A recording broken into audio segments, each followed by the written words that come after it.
Welcome to Mysterious Japan, created by Heath Havey and dedicated to Japan's dark histories, ghost stories, and frightful folklore.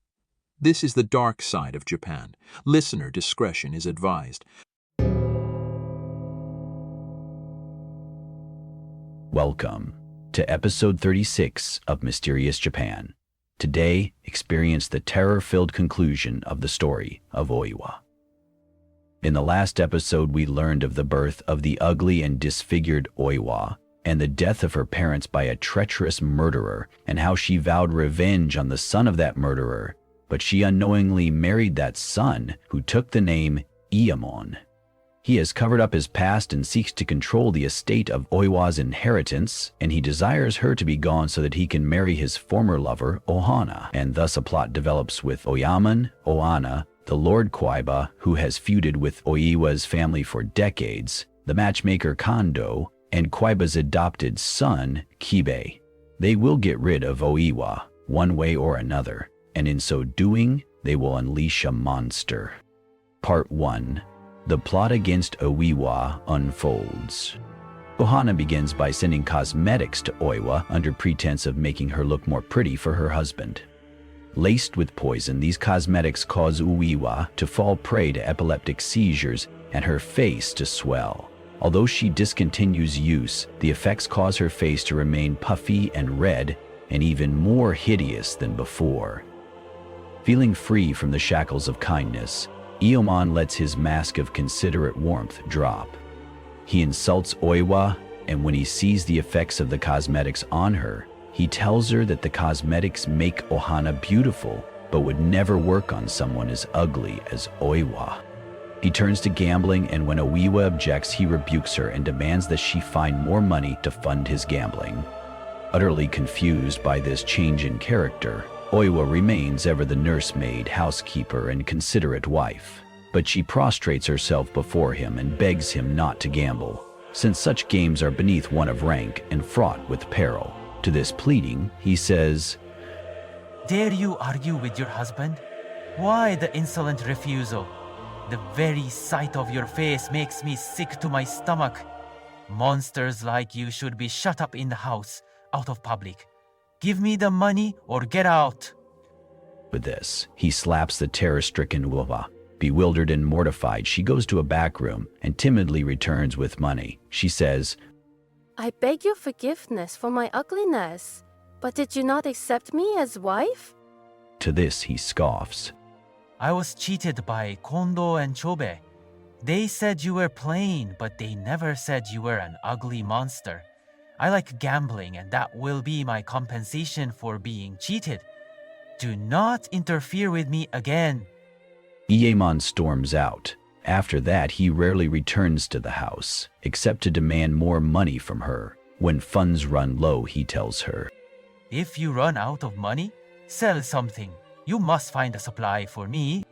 Secretly, Iyamon lives at the house of Kondo. To ruin her and make her divorce him, he hopes to take all she possesses, leaving her with nothing but the kimono and a lantern. He confronts her one morning, demanding the last of her money. The servants have left and the house is bare. She says she does not think the farmers will provide her anything from the farms. Her remonstrance only makes him angry, and he demands more. She seeks a loan from the neighbors and locals, but they all rebuff her, and she learns that rumors of Iyamon and his gambling have spread. No one will lend her anything. Finally, she goes far out of town to a former friend of Tamiya. The man treats her nicely and gives her rice and the loan she needs. She returns late at night. Iyamon is there waiting for her. He scolds her for being late and not having dinner ready. When he learns she has a little money, he rips it from her and rails on her ugliness and the terrible condition of the house. His tirade ends with him raining blows on her head, pounding her with his fists until she falls on the ground. Then he leaves her weeping. When Kondo sees Iyamon that night, in a rage with blood on his fists, he rushes to find Oiwa. The portly middle-aged man gasps in horror at her condition and helps her up.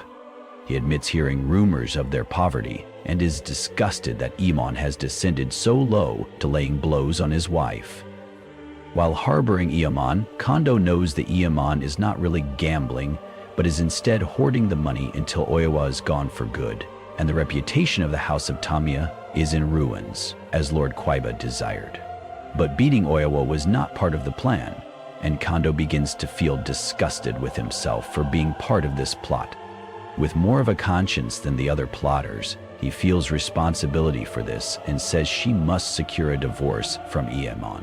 He tells her it is worth it to let him have everything just to be rid of such a miserable man. Internally, he knows this will solve both their problems by fulfilling the plot and relieving her suffering. Oiwa admits hearing rumors that Ieman still visits the brothel, and its gambling is now well known. But it is her duty as wife to maintain the man and the house for 2 lifetimes, and a divorce will neither rectify his mistakes nor fulfill her duty. She tells Kondo that he must shoulder some responsibility as the person who brought them together in marriage, as the matchmaker. He should intervene to rebuke Ieman and force him to stop gambling. Unsettled and perturbed by her obstinance, Kondo says that if she does not do as he advises her by getting a divorce, he has no more responsibility. It is utter madness to refuse a divorce. She refuses, and he says he repudiates his role as matchmaker and is no longer her friend. She looks up at him, no longer the weeping wife. The ugliness of her face has transformed to something malicious, and he jumps back in fright. Her patchwork hair, pockmarks, and now her swollen red face highlight her menace. He says, "A demon you are. Your mother Omino has returned to life. A demon. A demon, not a human. I will have nothing to do with you or your affairs any longer." The frightful appearance of Oiwa so frightens him that he gets halfway home before realizing that he fled the house barefoot. He finds his co-conspirators at Kwaiba's manor drinking sake. They laugh when they see his bare feet. He tells them Oiwa is a fiend from hell, but they laugh and command him to get his dirty feet off the floor. Angry now, he tells them that she refuses a divorce for the honor of the House of Tamiya, and that they should beware her wrath if she ever hears of the plot against her. Kwaiba rebukes him as a hypocrite, saying that Kondo himself wears clothes bought with Oiwa's money. Kwaiba summons Oiwa. The bruises on her face and the puffiness from the poison cosmetics are apparent. He tells her he knows of the gambling debts and tries to convince her to divorce Ieman before he completely destroys their name. She again refuses and leaves to consult with her priest. All he can do is tell her to spend the Memorial Day of the Dead praying to the ancestors. At the Buddhist altar in her house, she pleads with them. Less than a year into marriage, and my husband has brought this house to ruin. We have no heir to the house. We have nothing. On this Memorial Day, no life can be taken in the house. Ablutions must be made, and the house must be clean and ready to invite the dead ancestors. But Ieman and his friends stumble in drunk, knocking over a cask of sake until it pours onto the floor. He says the house is a barn. In his arms, he carries a basket, and from it he takes an eel. He begins to skin it in front of Oiwa. She screams at him that he may want to get rid of her ugly face and that she may not be good for childbearing or housekeeping, but that he must remember to honor the ancestors by not taking life in the house. Enraged, Ieman strikes out at her. He demands that she cook the eel for him, or he will demand a divorce, something he can do if she is a disobedient wife. She wants to pray, to ask forgiveness for this sin, but she silently lights the stove and begins cooking the eel. While her back is turned, Ieman takes the hot pan of cooked eel and strikes Oiwa over the head. The hot oil and cooked eels fall onto her face and shoulders and bosom, and she is screaming in pain. Her face is scorched with burns that droop over one eye and cheek. The scene is so distressful that even Ieman's 2 friends protest. One flees, while the other seizes the arm of Oiman and begs him not to go too far, or he may kill her. To this, he laughs and retorts, Kill the monster. The Obake. That's impossible. When she comes to her senses, Oiwa finds that Ieman and his friends have left, and it is Chobi standing over and helping her. The brothel owner who played such a part in her marriage looks confused. A grave look comes upon his mien. He says, "What can I do?" Clearly, this Aimon is a brute, a beast, and he does not respect the honor of Tamiya. Even more, Aimon's name is now on the public board, showing he is in serious debt. Chobei tells Oiwa that he thinks Kwaiba is trying to make a shameful and complete extinction of the entire Tamiya line of existence. The feud between the houses did not end with Tamiya's death. And now he tells her that her husband has stolen the seal of Kwaiba to make forgeries and secure a loan, and Aimon has been arrested. Now Kwaiba may just hunt down and execute Aimon, though he will likely wait until he can completely disgrace the Tamiya house. Chobei asks if she has any money to pay Kwaiba to save Aimon and bring the house of Tamiya out of disgrace. She holds out only a few coppers. Chobei says he can put her to work at his brothel and she can earn the money to pay for the loan, return the seal, and then laugh when Kwaiba is unable to do anything about it. And it will restore Tamiya's name, he tells her. Chobei says he has no other way to help her, as he himself is in deep debt. He jokes that she can present herself to Kwaiba, and he can pay back his own debt at Chobei's brothel with her. Much of this is a lie, and Chobei does not tell her that in his sleeve is a paper still wet with ink. The paper confirms the sale of Oiwa to Chobei. He owns her now, and he may dispose of her as a street harlot.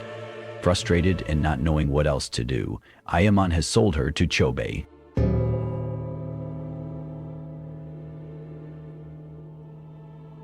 Part 2. The Fate of Oiwa.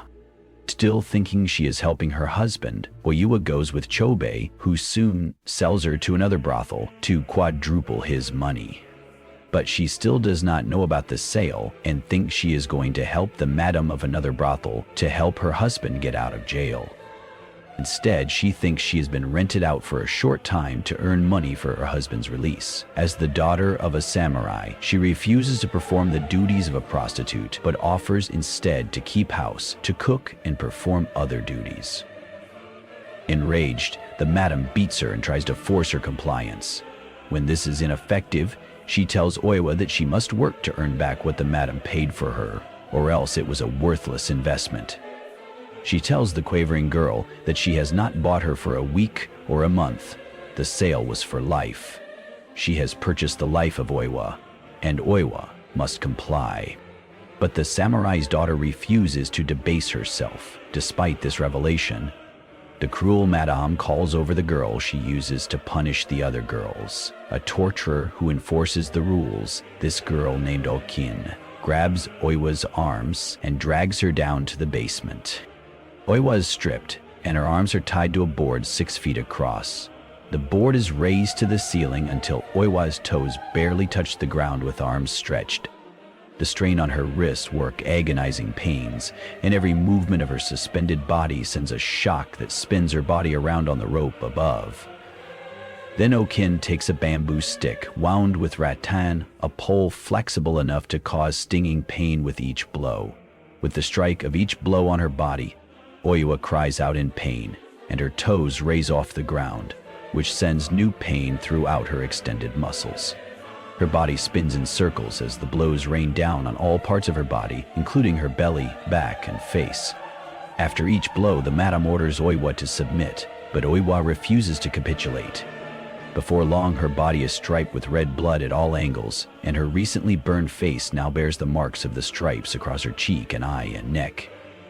Welts and streaks of blood run down her body. Okin finally turns to the madam and says it will not turn a profit to kill this girl and they should stop the torture. But the madam orders it to continue with merciless ferocity. The bamboo lashings strike out the tenderest points of her body, and soon the cries of pain and soft whimpering level off to silence.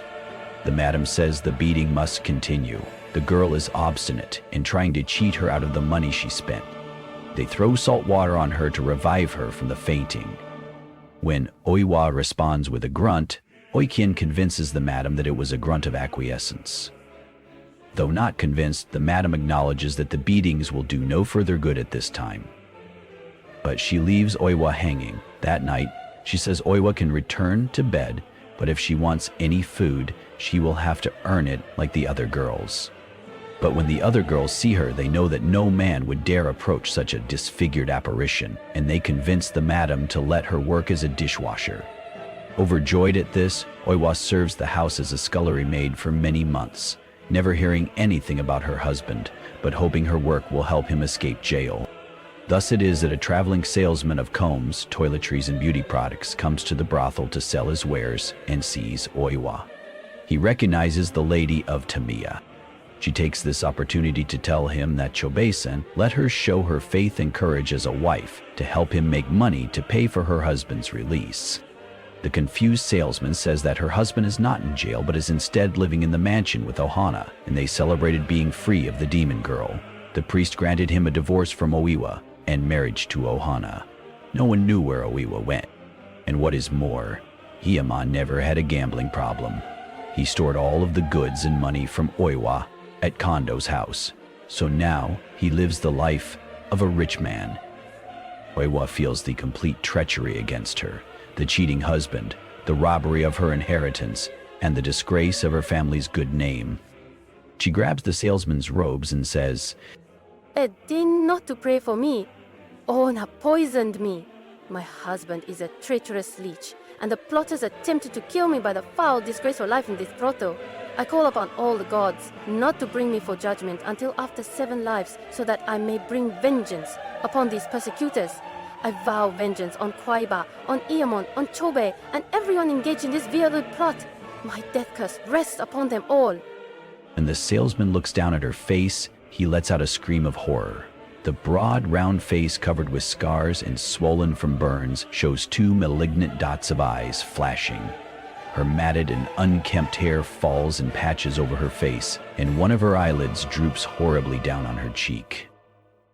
She pushes him aside and runs out of the house. The salesman follows to call after her to help, but he hears a splash as she plunges into the water. He hastens to the edge of the bridge, but sees nothing below. A crowd gathers and the harlots from the brothels stream out to look for her, but no sign of the defeated and vengeful Oiwa can be seen.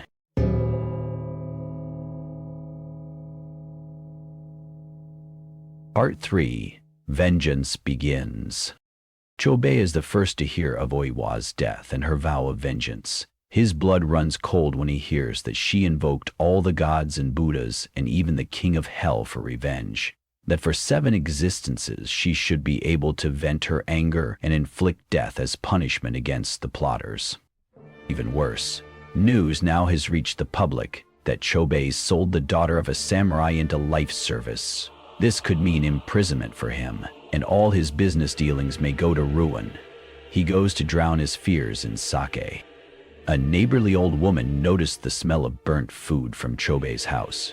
She enters and calls out for Otaki, Chobei's wife. But Otaki does not answer.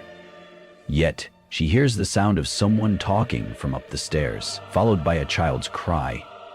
Fearing something wrong, she climbs the stairs and calls out to Otaki. Then she stops in horror. A woman knelt over the body of a small child that writhed in her grasp. The woman was mumbling. How horrible it would be for you to grow up your father, a wicked man with no honor. To sell Oiwa as a street whore, and his wife bragged about the favors of Oiwa's house and spent its money? To think you may grow up like this villainous man cannot be endured.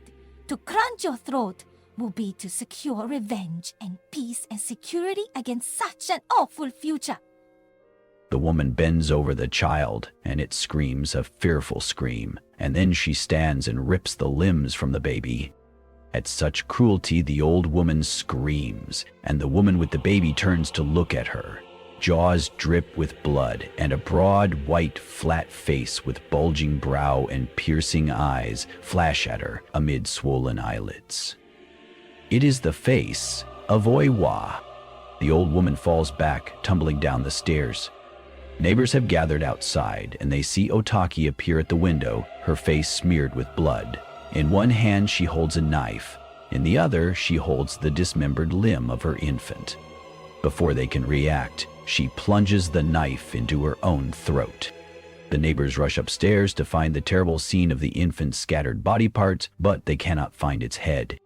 Chobei is dragged from the bar. Before long, he finds himself paying fines, bribes, funeral costs, and having lost all his money, he is expelled from the city ward.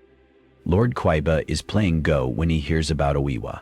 At first, he finds it hard to believe that Oiwa was sold to a brothel, stating that even the demons of the hell of lust would refuse intercourse with her. Iman is in the mansion, and when he tells Iman of the affair, Iman says they must stand together. But Oiwa fears that Oiwa's ghost may come for revenge, to which Iman mocks him as being both rich and afraid of ghosts, despite the samurai he has to defend him. This is nothing but imagination, because none are more helpless than the dead, for which all opportunity has been lost.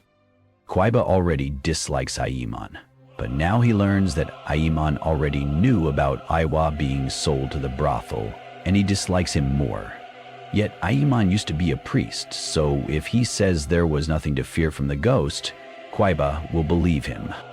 But on his way home, Iman contemplates that there is a possibility the ghost could return. Their connection had been fraught with evil, and her body is not yet found. A storm threatens to break above him as he walks, and huge gusts of wind beat against him. He determines that the body of Oiwa must be found, and the proper ceremonies must be held to put her soul at rest. He decides he must not tell Ohana about the incident. Rain breaks as he enters the house, and gusts of wind hit the window as if trying to break in. A terrific gust of wind strikes the rain doors. They bend and crack, and a vivid burst of lightning shows one door loose from its groove. The wind blows out the candles, plunging them into darkness. Behind him, Ohana gasps. She says in panic that the candles are out, but the candles in the Butsudan altar are lit, even though she already extinguished them. What an ill omen, she says.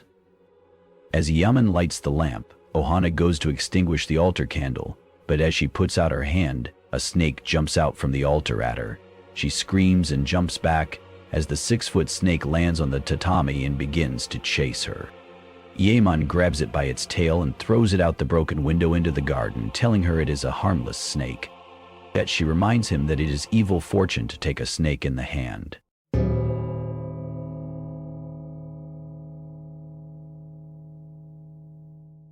Part 4. The Fate of Oiwa. Oiwa wakes up the next morning feeling ill. He finds his face has blotches and sores cover his body. He sends for medicines and salves. He takes baths and quaffs potions. He begins to have sleepless nights. Nightmares plague him until he must have someone with him at night to stay up with him, to make sure he is safe from Oiwa. He dreams of her, and he talks of her ceaselessly during the day, raving until people begin to talk about him slipping into insanity. Then he sees a woman leaning down, hair hanging over her head, and he screams in fright. Then she looks up, and it is only his servant. He is gibbering day and night and requires lights at all hours of night. More lights, he would say, more lights. And in this state, 3 weeks pass. His adopted son Kibe has nurses tend to him and places Holy Sutra texts at each corner of his bed. But he would still wake up in the night yelling that someone approaches him from the corridor. Kibe goes to assure him that everything is fine, but then he hears the sound himself. It is as if hair is rubbing across the paper screen doors, and in the crack of the door he sees the shadow of someone peering through at them. Oiwa shrieks that it is Oiwa. The monsters return for him. Indeed, the cheek and eye is bloated with a drooping eyelid. Oiwa leaps forward off his bed and rushes directly into the shoji door, knocking it and breaking it. He totters there like a maniac, and the nurses nearby huddle in fear, thinking him mad. But then they all see Oiwa in the shadows. She wears a long black robe, with scarred and bloated face, her hair in wild disarray, with her bulging forehead and swollen eyeless lids, as she stares directly at Oiwa. The old man screams and falls unconscious to the ground. His disease progresses rapidly from there, and now his maid sees Oiwa too, often in the corner of the room, staring past her and at Oiwa. Oiwa lunges at her until she shrieks and falls into hysterics. Kibe runs in to help, but Oiwa is not there. Tidings of Oiwa soon keep anyone from going in the back room where Kwaiba sleeps in sickness. Only Kibe dares go back there. Kwaiba says the rats keep gnawing at him at night, but the doors are closed and there are no rats. To pacify his father, Kibe puts mosquito netting around the bed and holds it down with rocks. But one night, Kwaiba cries out and Kibe comes running. He sees a dark figure under the mosquito net swaying back and forth as it struggles with Kwaiba. Kibe grabs his sword and cuts through the mosquito net while kicking aside the rocks. No one is beneath the netting except Kwaiba. But covering Kwaiba is a mass of black rats that scatter as Kibe looks down. Kwaiba gives a feeble groan before dying. His eyes, ears, nose, chin, toes, and fingers have all been eaten away by the rats. Outside, the clangor of the temple bell strikes 1 o'clock, filling the mansion with a ghostly sound. The night of the funeral, Kibe hears a side window slide open, and he looks over to see the form of Oiwa peering in through the aperture. Her puffed eyelids, patched hair, and flat face are unmistakable as she stares down at Kwaiba's body. Kibe gasps and jumps to run at her, but when others from the funeral look, they see only a cat jump down from the windowsill. But when they turn back, Kwaiba's body is gone. They see it as though being dragged by unseen hands out of the room and into the darkness of the garden. To the Japanese, losing the body of a parent would be considered an ultimate violation of their filial duties, and thus a great shame on Kibe. They begin to light lanterns to take to the garden, but as they head outdoors, gusts of wind blow out the candles. The next day, the quarreling of dogs in the cemetery draw attention of the priests. The pack of dogs are fighting over the body of Kwaiba, tearing it apart with their teeth. Rumors spread that Kwaiba died a leper eaten by rats, but rumors also spread that Oiwa has been seen by many, and that she is the cause of his death. Over the next day, others fall to Oiwa's wrath. The servants of Kwaiba who help with the plot against her fight each other blindly in the dark of night, mistaking each other for Oiwa, until the last of them leans against a tree, sees the carnage, and slits open his own belly. Oiwa's uncle, who refused to give her aid and colluded with Kwaiba in the plot, finds his wife transformed into Oiwa as she curses him and starts a fire. With his wife gone mad, he leaps from the burning house. All he can do is watch as his house and 4 others burn to the ground, leaving him penniless.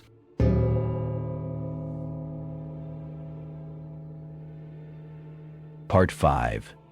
Kondo and the Priest. The next afternoon, the priest who had advised both Kwaiba and Oiwa stands over the ruined body of Kwaiba, who now has holes for eyes.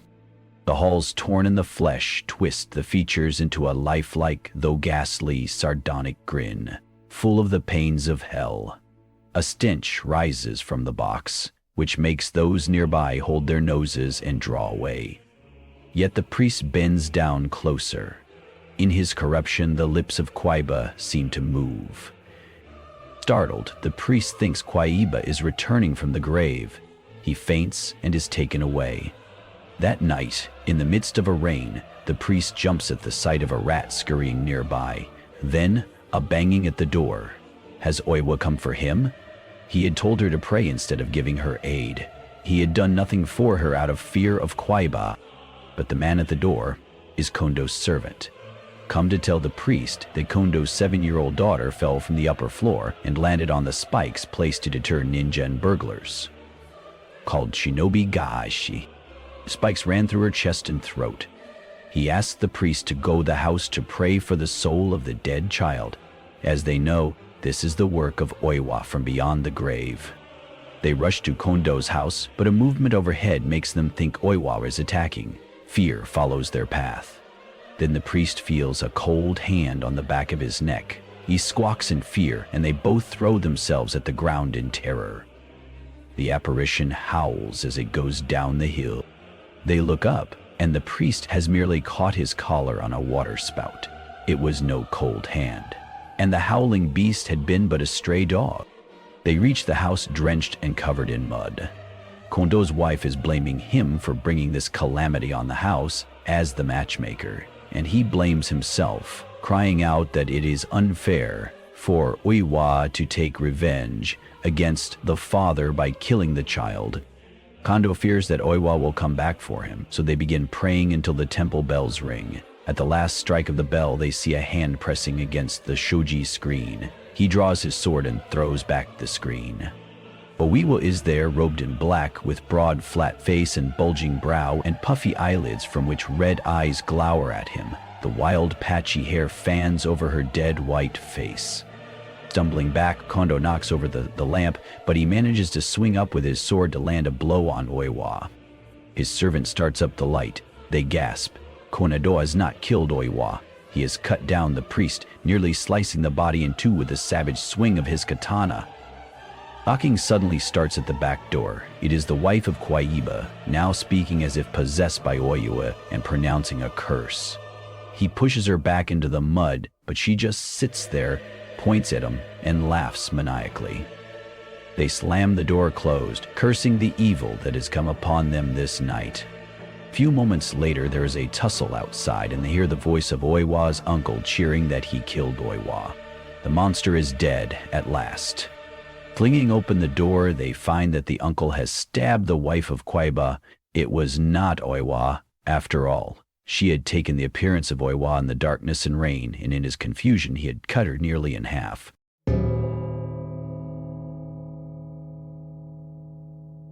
Part 6. The Fate of Kibe. Within 10 days, all of the servants have fled Kwaiba's house. Every day is a torrent of shrieks, wails, groans, and footsteps. Clearly, Oiwa remained to haunt the place. And Kibe had no money to pay the servants after Kwaiba's death. Kibe returns to his mother's house and asks to cancel the adoption since everyone refuses to enter Kwaiba's house and there is nothing left for him there. His mother fears the curse of Oiwa is real since the girl died without proper Buddhist funeral rites, but his father rejects his plea and yells at him for being afraid of a girl and a spirit. Yet he returns to town, thinking he will commit harakiri, but full of rage, the samurai goes on a killing spree, decapitating all who get in his way. They flee at seeing his blood-soaked body and face like a demon from hell. He reaches the room of Chobe, who pleads for his life. Kibe agrees to leave Chobe to Oiwa for her revenge. Kibe's face is ghastly white, in contrast to his red-streaked clothes. His hair hangs in disorder over his face. With the town thinking he has gone mad, Kibe continues his killing spree until he reaches the pond. Once there, he sits down and thrusts his dagger deep into his gut, drawing it across his belly. His body falls forward in death, with a string of murdered corpses behind him.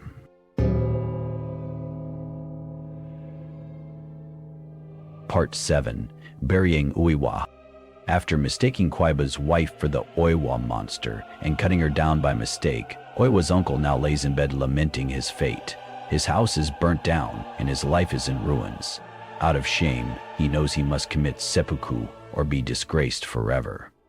His wife seems to have regained her senses, but he despises her for what she did in burning the house, and he even contemplates if he can sell her and use the money to disappear, but she is too old to be sold. Later, the uncle is nowhere to be found.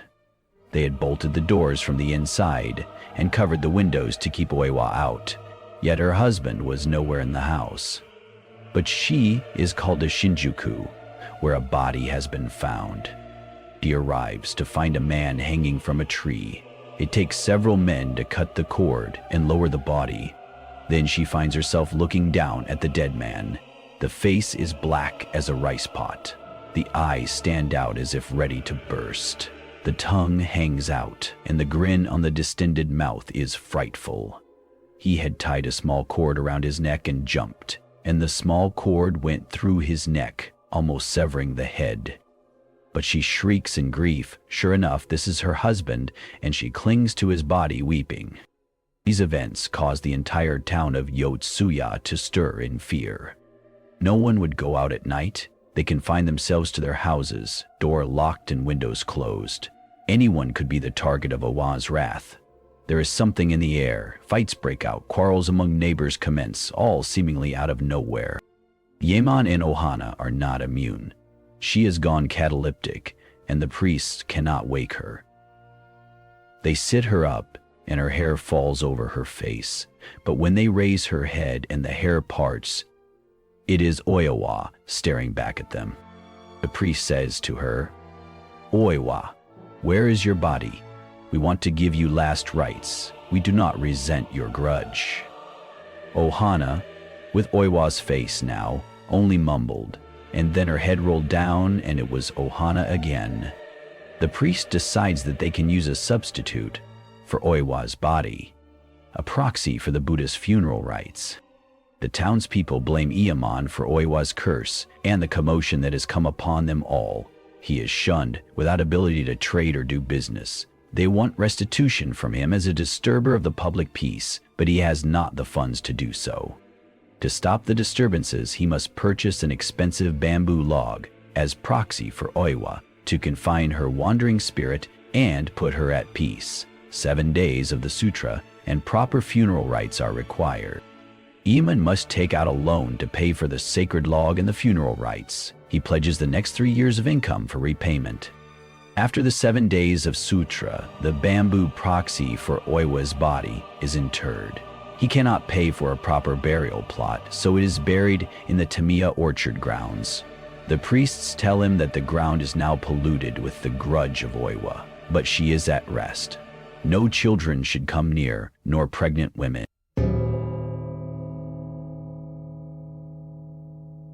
Part 8. Oiwa returns. All is quiet at last. Ohane recovers, though sad and unnaturally thin. Rumors spread that Amon was brought in as a son-in-law by Tamiya, and he was nothing but a stranger who then destroyed everything Tamiya had built up.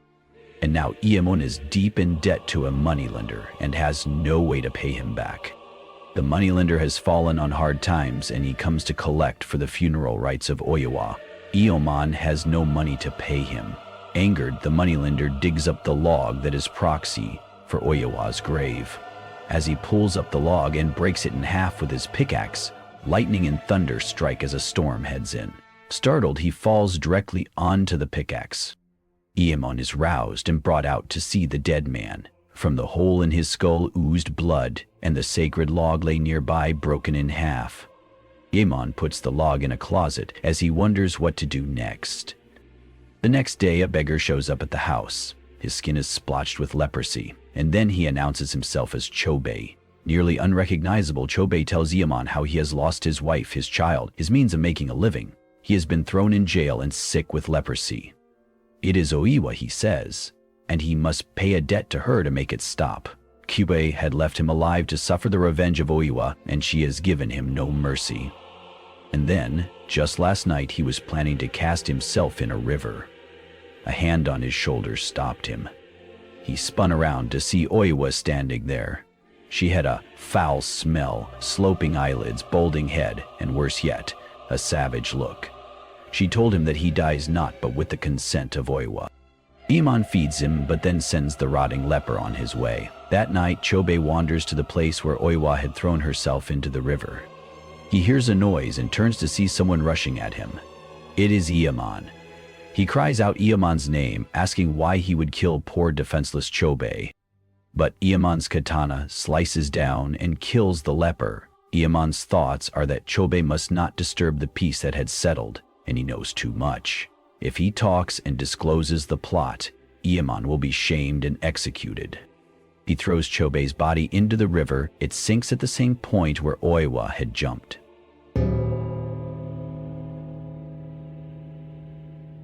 Part 9. The Fate of Iyamon and Ohana.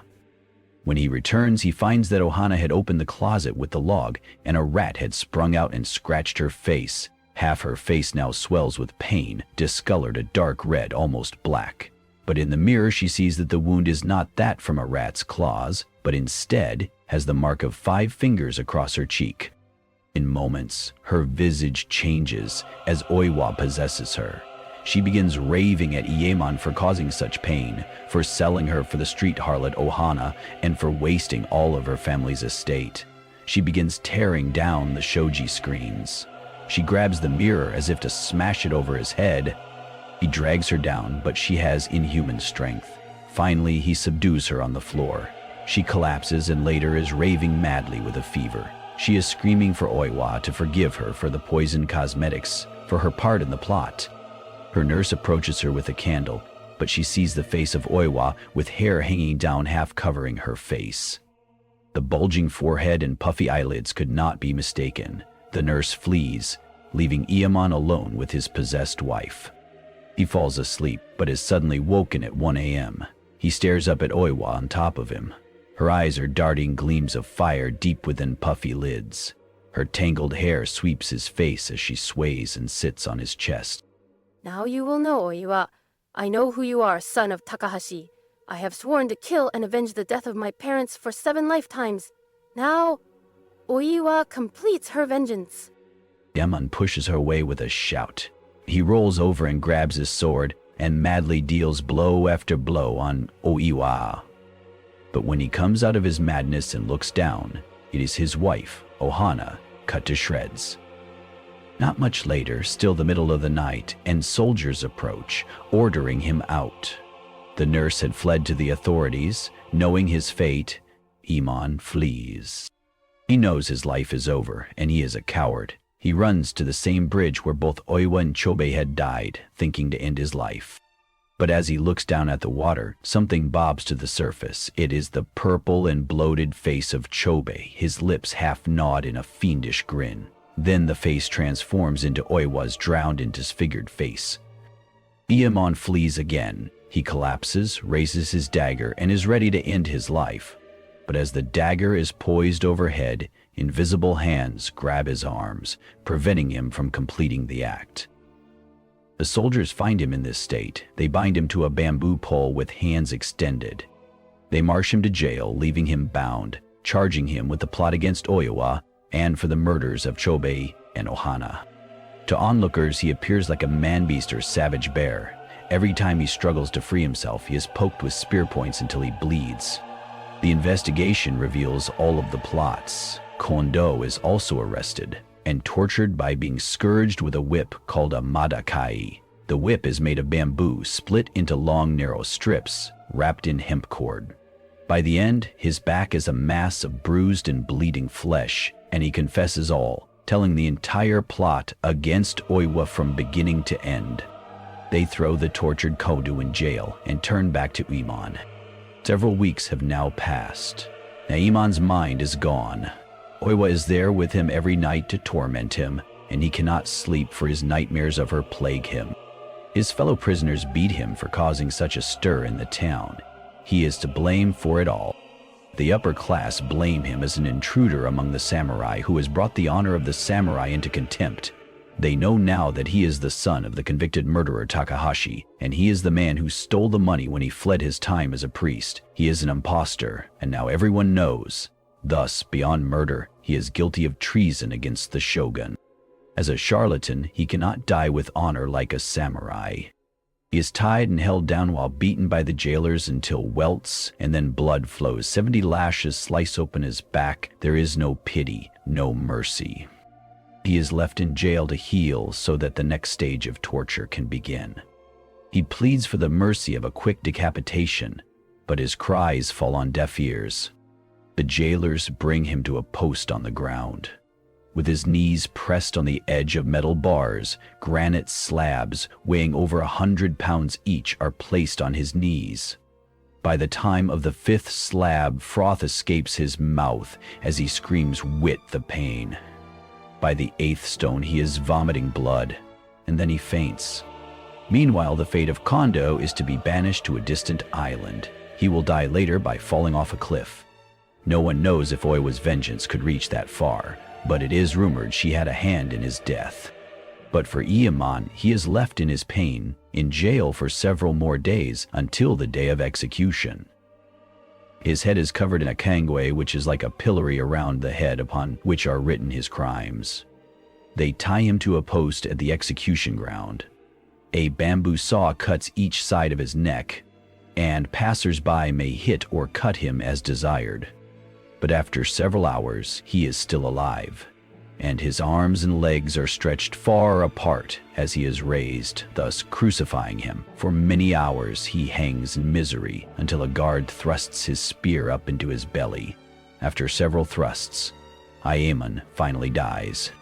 Despite this end of the plotters, rumors spread that Oiwa was still seen around the town, inflicting pains and penalties as she saw fit, and thus the temple is erected in her honor, which still stands today to ward off the vengeance of Oiwa.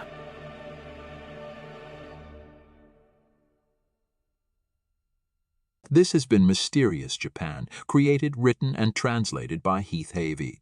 Thank you for listening and making this podcast possible. Please visit our website at www.themysteriousjapan.com for more information. Please join us next time as we continue to explore the dark histories and strange mysteries of Japan.